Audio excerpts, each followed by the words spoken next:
Bonjour. Souvent que choisir, c'est renoncer. À quel point c'est difficile de choisir entre Aurélien Tchouaméni et Manu Koné et Désiré Doué et Bradley Barcola pour un match comme celui-là demain? Alors, je vais pas. Moi, j'ai une autre expression, mais je ne vais pas vous la dire. Mais c'est plus dur que ça encore dans le football, quoi. Mais c'est dans d'autres circonstances. Mais chaque sélectionneur a des choix à faire. Voilà. À partir du moment où je considérais qu'on avait besoin de tout le monde, je vous ai dit, moi, l'important, c'est celui qui commence, qui soit bon, et celui qui rentre, qui soit bon aussi. Ça s'est plutôt passé comme ça, donc que ça continue. Mais évidemment, vous savez comme moi, c'est après dans la réflexion par rapport à la situation aussi, avec des profils qui peuvent être légèrement différents aussi, mais à un moment ou un autre, ils seront concernés de toute façon. Bonjour Didier, Giovanni Oui. Castelli, la chaîne L'Équipe.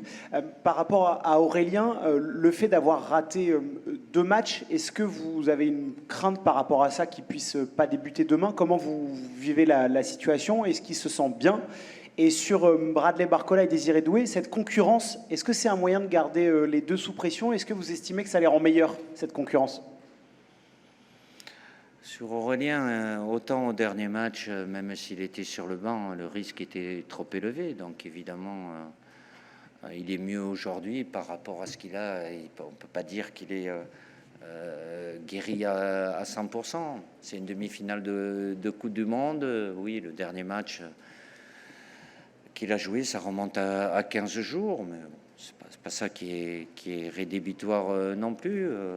Voilà. Donc l'important, c'est qu'il soit là. Et aujourd'hui, autant, je vous le répète, sur le dernier, je ne l'ai pas utilisé parce que le risque était trop élevé. Aujourd'hui, il est de nouveau disponible. Après, est-ce que c'est une bonne chose, la concurrence entre Bradley et Dez? Bon, déjà, ils se connaissent, ils s'apprécient aussi.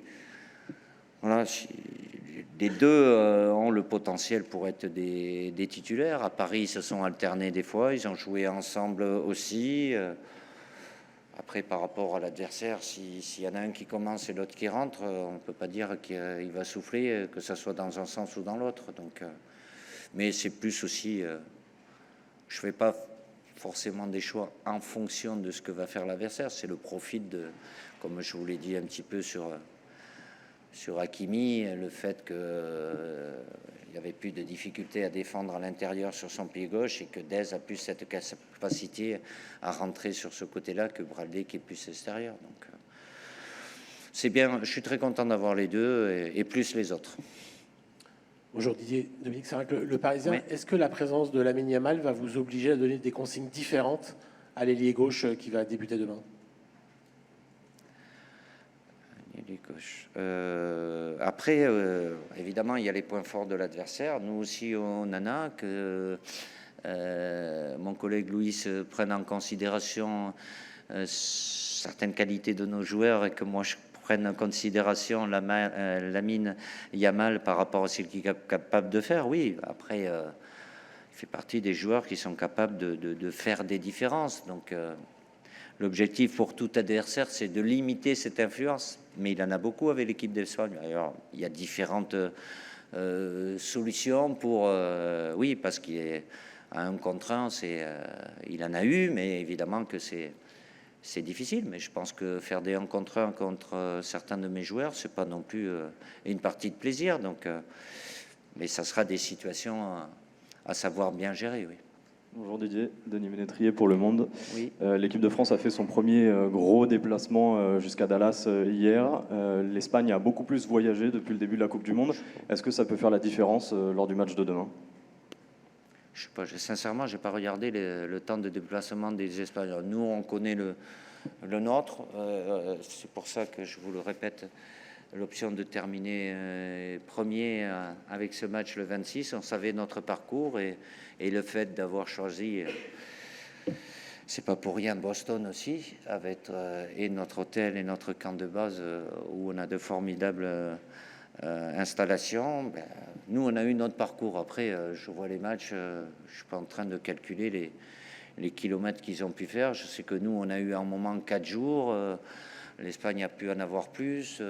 Évidemment que la fraîcheur pour n'importe quelle équipe dans une telle compétition, c'est toujours un élément important.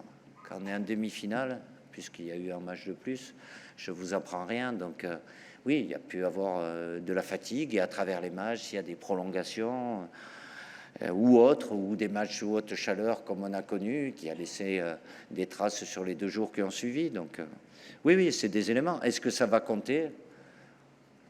Ça dépendra de l'état physique, mais aussi psychologique des joueurs. Mais nous on est bien, l'ensemble du groupe est bien et prêt pour le rendez-vous de demain.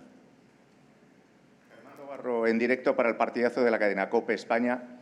Quería preguntarle, ha dicho usted en varias ocasiones que España es la favorita. Sí, indudablemente, confirmo.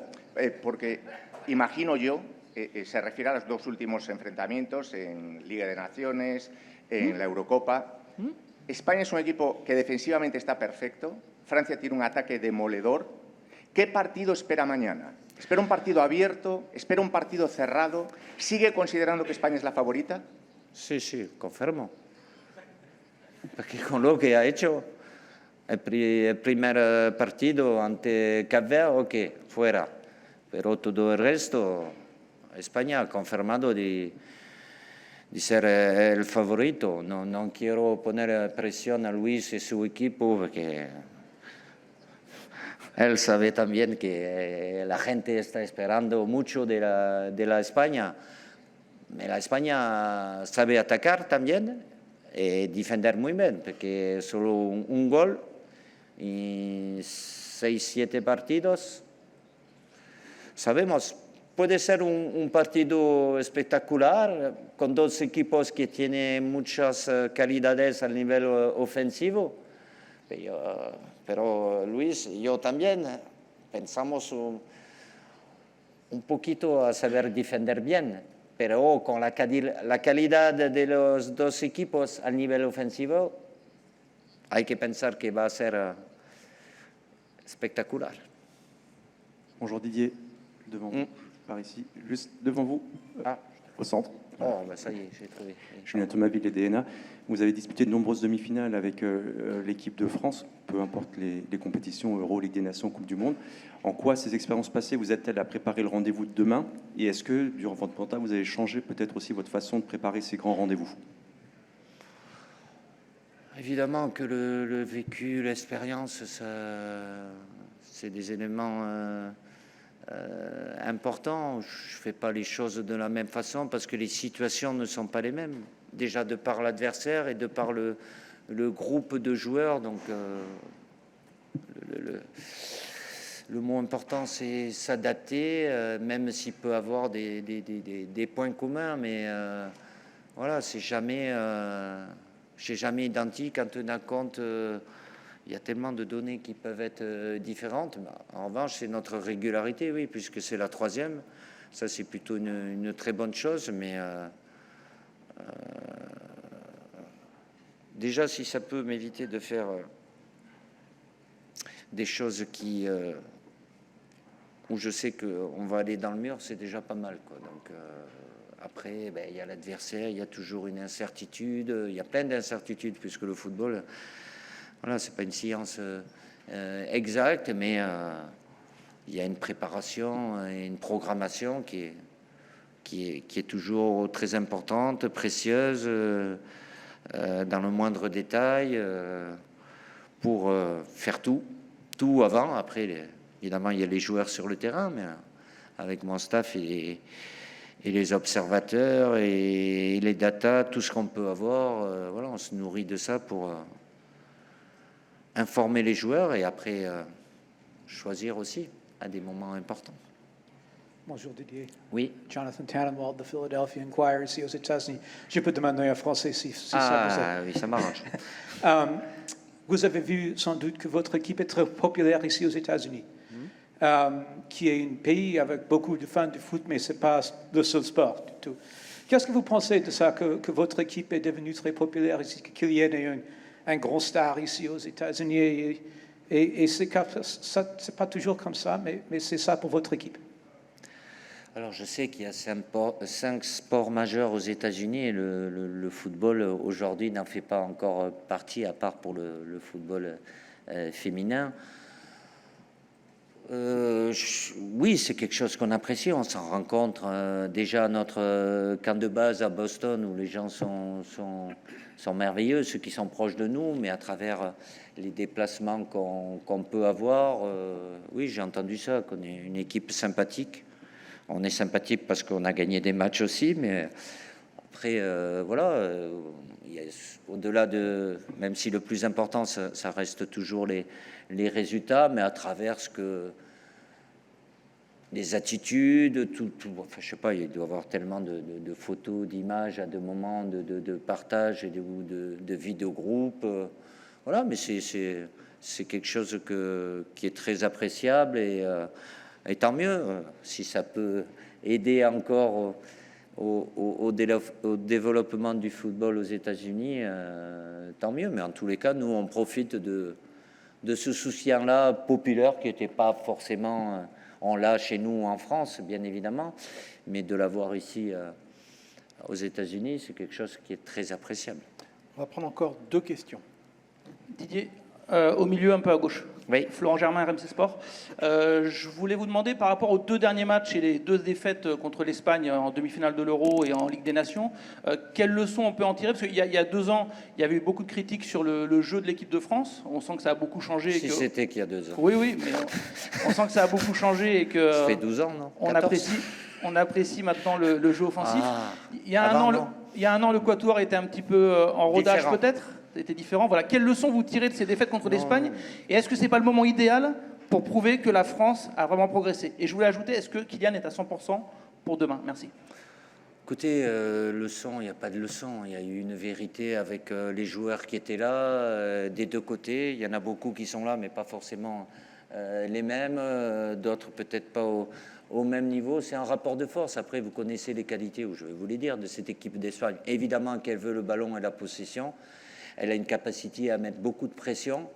Et si elle a pris qu'un but, c'est parce que l'adversaire, le ballon, il a du mal à l'avoir et à se créer des occasions. Nous aussi, on est une équipe qui a, donc là, ça sera un rapport de force, qui a besoin du ballon et qui est capable de créer des problèmes à l'adversaire. Donc ça sera, oui, ce rapport de force-là. Est-ce que c'était le même?